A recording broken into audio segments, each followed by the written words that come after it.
নমস্কার বন্ধুরা, আমি সোমা হ্যাপি ফ্যামিলির পক্ষ থেকে আপনাদের সকলকে জানাই শুভ মহা অষ্টমীর শুভেচ্ছা ও অনেক ভালোবাসা। আশা করি সকলেই ভালো আছেন, সুস্থ আছেন। আমরাও ভালো আছি বন্ধুরা। আর তাই তো প্রতিদিনের মতো আজও চলে এসেছি আমি একটা নতুন রেসিপি নিয়ে। আজ আমি আপনাদের সঙ্গে শেয়ার করব ইলিশ মাছের একটা নতুন রেসিপি। ইলিশ মাছ তো আপনারা অনেকেই অনেক রকম করে খেয়েছেন, তবে যে রেসিপিটা আজকে আমি শেয়ার করব একবার এইভাবে হলেও খেয়ে দেখতে পারেন। আর আজকের এই ইলিশ মাছের রেসিপিটা কিন্তু বন্ধুরা অসাধারণ হয়েছিল খেতে। তাহলে চলুন বন্ধুরা, ভিডিওটা বারবার স্কিপ না করে একটা লাইক দিয়ে সম্পূর্ণটা দেখে নেওয়া যাক। বাজার থেকে কেটে আনার পর মাছটাকে কিন্তু আমি ভালো করে ধুয়ে নিয়েছি। এখন এর মধ্যে আমি দিয়ে দিলাম পরিমাণ মতো লবণ ও হলুদ। তবে ইলিশ মাছ কিন্তু বন্ধুরা কাটার পর খুব বেশি পরিমাণে জল দিয়ে ধুতে নেই, হালকা করে একবার ধুয়ে নিলেই এটা হয়ে যায়। এখন আমি পরিমাণ মতো লবণ হলুদ ইলিশ মাছের গায়ে ভালো করে মাখিয়ে নিলাম। আর আজকের এই রেসিপির জন্য এখন আমি 4 টুকরো ইলিশ মাছের পেটি নিয়ে নিলাম, আর বাকিগুলোকে সরিয়ে রেখে দিলাম। এখন লবণ হলুদ মাখানো মাছটাকে আমি 10 মিনিট রেস্টে রেখে দিলাম। আর এই 10 মিনিটের মধ্যে আমি একটা মশলা রেডি করে নেব। এখানে আমি ছোট একটা মিক্সি জারের মধ্যে নিয়ে নিয়েছি 5-6টা কাজু, 5-6টা আমন্ড, 2 চামচ পোস্ত ও 2 চামচ চাল মগজ। এখন এগুলোকে সুন্দর একটা পেস্ট করে নেব। তার আগে এই শুকনো উপকরণগুলোর মধ্যে আমি দিয়ে দিলাম খুবই সামান্য পরিমাণে একটু লবণ। এই যে বন্ধুরা, খুবই সামান্য পরিমাণে একটু লবণ দিয়ে নিলাম। এখন মিক্সি জারে ঢাকাটা আটকে আমি এটাকে একবার ঘুরিয়ে নেব। আর এই শুকনো উপকরণগুলোকে ঘুরিয়ে নেওয়ার পর এটা ঠিক এই রকমের হয়েছে। এর মধ্যে এখন আমি দিয়ে দিলাম ঝাল অনুযায়ী 4টে কাঁচা লঙ্কা। আর এই কাঁচা লঙ্কার পরিমাণটা বন্ধুরা আপনারা কিন্তু কম বেশি করে নিতে পারেন। এখন আমি এর মধ্যে দিয়ে দিলাম খুবই সামান্য পরিমাণে একটু জল। এখন জল দিয়ে আবারও ঢাকাটা আটকে আমি এটাকে পেস্ট করে নেব। আর এটাকে বন্ধুরা খুব সুন্দর করে মিহি পেস্ট করে নিতে হবে। আর পেস্টটি আমার রেডি হয়ে গেছে। এদিকে আমি গ্যাস ওভেনে কিন্তু একটা কড়াই বসিয়ে দিয়েছি।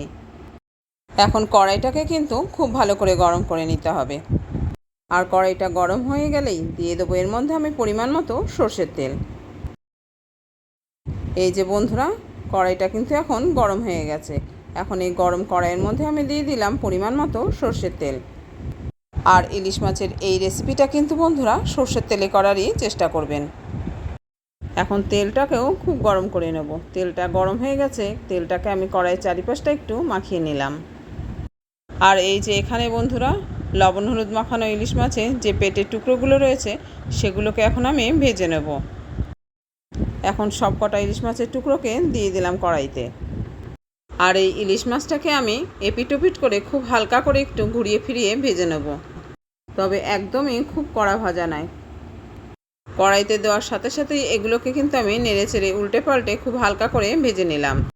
আর এই যে বন্ধুরা একটু লক্ষ্য করে দেখুন, মাছগুলো দেওয়ার সাথে সাথে কিন্তু আমি উল্টে পাল্টে নিচ্ছি। তবে আপনারা চাইলে এখানে কাঁচা মাছও ব্যবহার করতে পারেন, আবার হালকা করে ভাজা মাছও নিতে পারেন, আবার যে যেরকম কড়া ভাজা পছন্দ করেন সেইভাবেও নিতে পারেন। আর আমি এখানে আজকে মাছগুলোকে খুবই হালকা করে এপিট ওপিট করে নিয়ে নেব। মাছটা এখন আমার এপিট ওপিট করা হয়ে গেছে। এবার আমি গ্যাসের ফ্লেমটাকে একদম লো করে দিলাম। আর মাছগুলোকে একটা সাইডে রেখে আমি দিয়ে দিলাম বেশ কিছুটা কালো জিরে আর একটা চেরা শুকনো লঙ্কা।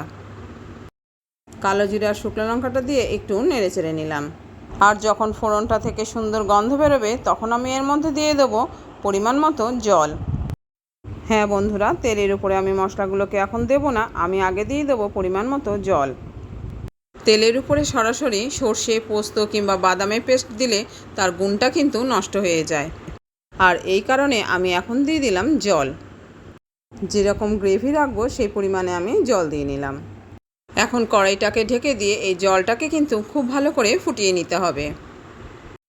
প্রায় 5 মিনিট হয়ে গেছে, জলটা ফুটে গেছে। এখন আমি কড়াইয়ের ঢাকাটা খুলে নিলাম। এবার আমি পেস্ট করে রাখা মশলাটাকে দিয়ে দিলাম। পেস্ট করে রাখা বাটা মশলাটা আমি এখন দিয়ে দিলাম এর মধ্যে।